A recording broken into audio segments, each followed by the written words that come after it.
I didn't have high expectations for 2023's Indiana Jones and the Dial of Destiny, and my expectations were not subverted.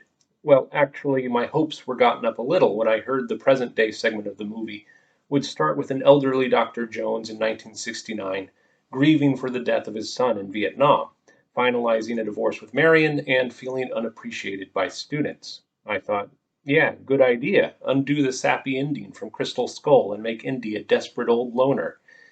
Unfortunately, Dial of Destiny doubles down on all of Crystal Skull's biggest problems and adds a few new ones. I'll give you a spoiler-free list. Repeated problems from Crystal Skull. Too much CGI. A sense of very limited location filming, despite the fact that the film did go to many real locations. Plot elements introduced in the first half of the film that are completely ignored or forgotten in the second half. Bad cinematography with excessive color tinting. New problems introduced. An annoying new sidekick who functions more as an uninvited new main character. The absence of anything funny. Shallow, false profundity. The misuse of John Williams' score. A few things I liked. The simple fact of a new action-adventure movie with a puzzle for the characters to work out. The supernatural event in the climax. From here on, my review will contain spoilers. The film begins with a 25-minute segment set in 1944 with a digitally de-aged Harrison Ford in the role of Indiana Jones. It's set at night and largely on a train, so with Ford's CGI head it feels very much like Polar Express. The action sequences are mostly striking in that they lack Spielberg's unique gift for dynamic momentum. The new director, James Mangold, sets himself an impossible task and failed. I did like the fact that the initial MacGuffin, the Lance of Longinus, turns out to be a fake. Hopping forward to 1969, we see Harrison Ford has admirably embraced his age. Jones is resentful that all the kids are talking about the moon landing instead of archaeology. The film seems to share his disdain for NASA and goes on to make the Nazi antagonist, played by Mads Mikkelsen, an Operation Paperclip-style scientist working for NASA, like Werner von Braun. If you feel like you've heard this one before, maybe it's because you watched For All Mankind, the Apple Plus series about NASA, in which von Braun's involvement was part of the plot, or maybe you remember it's a plot element in Captain America: Winter Soldier. Now, Mikkelsen's character is working with the CIA to investigate Jones, though this is totally unrelated to the CIA's antagonism of Jones in the forgotten, interesting subplot of the first half of Crystal Skull. It feels like some people really want us to hate NASA, the same people who really want us to like Phoebe Waller-Bridge. The few people who've seen her series, Fleabag, seem to adore it. That seems to be enough to make her Kathleen Kennedy's own Camilla Rhodes. And she's pushed her in projects as often as possible. Kennedy has such faith in her that Dial of Destiny goes all in on her. It doesn't matter what you believe, says Indy in one of the film's most egregiously meaningless stabs at profundity. It matters how hard you believe it. Kathleen Kennedy believes in Phoebe Waller-Bridge really hard. We're expected to like it when she consistently outmaneuvers Indy and delivers a sassy line for all occasions. We're expected to like it when she has all the fun in Tangiers while grumpy old Dr. Jones struggles to keep up. Every time he does manage to hit someone or successfully pull off a difficult jump, John Williams' theme is pushed in loudly to argue that the film is not sidelining the guy we actually came to see. I imagine someone in editing watching like a hawk and periodically shouting, "Look! He did something! Play the theme! Play the theme!" With all the CGI, it gives the film a video game quality, like the sound effect you hear every time Mario gets a power-up. The CGI is only part of the reason the film looks bad. Significant blame should go to the cinematographer, Phaedon Papamikal, whose use of color tinting is largely responsible for the film's lack of visual nuance and complexity. I usually complain about the yellow tint when it's applied to Mexico, but it's just as bad here applied to Tangiers. You know what movies didn't use hackneyed color tinting? The other Indiana Jones movies. Once again, I'm compelled to remember how much of what gave the first three films a sense of visual identity was the late Douglas Slocum's cinematography. Perhaps the filmmakers hoped Waller-Bridges' character would be another Furiosa. If you're wondering why these franchises keep trying to replace popular old stars with new female characters, they were probably encouraged by the one time it actually worked in Mad Max Fury Road. But I think the people holding Fury Road up as a model underestimate how important Max really is to the story and how his minimal control of the situation functions as a great source of tension.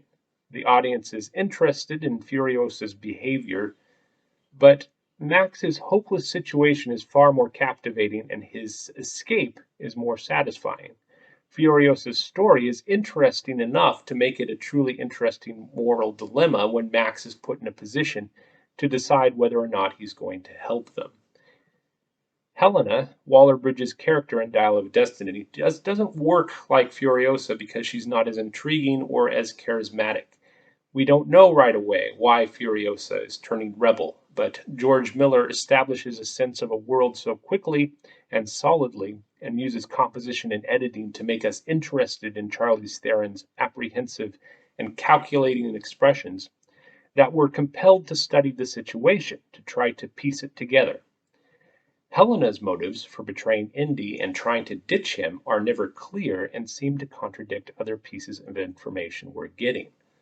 Is she really trying to unravel the mystery that drove her father mad, or is she just looking for fortune and glory? This is the tension teased for Indiana's character in the first two films, and I suspect Mangold was trying to replicate it in Helena.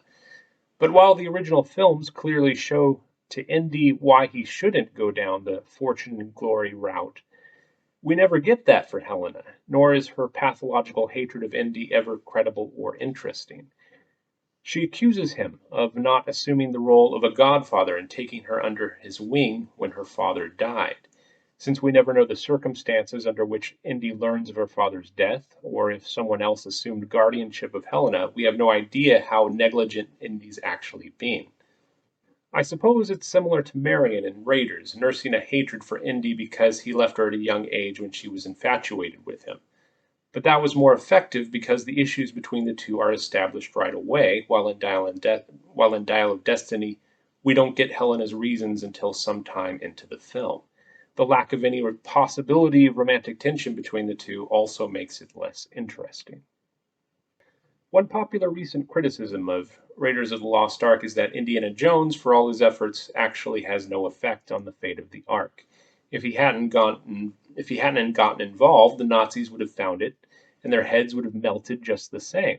The same could be said for Dial of Destiny. When the Nazis do find Archimedes' dial, their plane would have been shot down in the siege of Syracuse, and any survivors would have had no means of returning to the 20th century.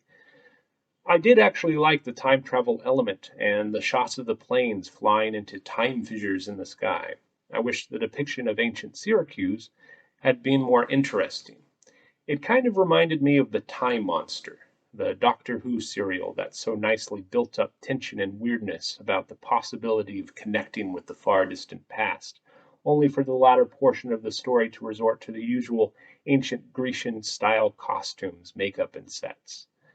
I wish Dial of Destiny had found a way of depicting ancient Sicily that was more impressively weird and different from how we've seen the period before. I also wish they'd gotten a more interesting actor to play Archimedes, and someone who gives an impression of shrewd intellect. The baffled old gentleman unfortunately gave off Bill and Ted vibes.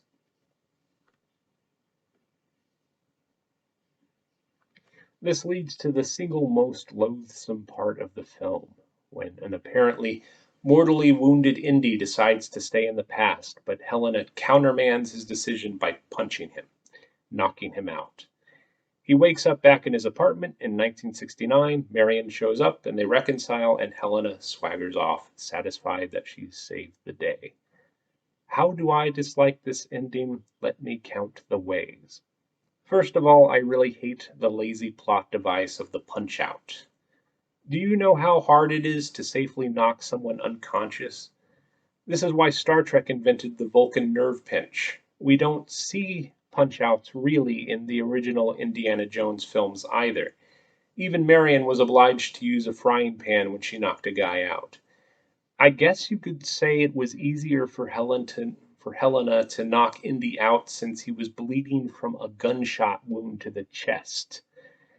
But that just leads us to contemplate the insulting jump cut, the one that tells us not to think about how Helena dragged Indy's body into a plane, departed from the still raging siege of Syracuse, re entered the time rift, came back to 1969, found a place to land where she found medical care for Indy good enough to cure a bullet wound to the chest, and then got him back to his apartment without him ever regaining consciousness. No wonder she's so impressed with herself. By the way, she's also the one who kills Mads Mikkelsen's character. Thematically, Helena's elevation to deus ex machina deprives Indy of a story in the climax of his own final film.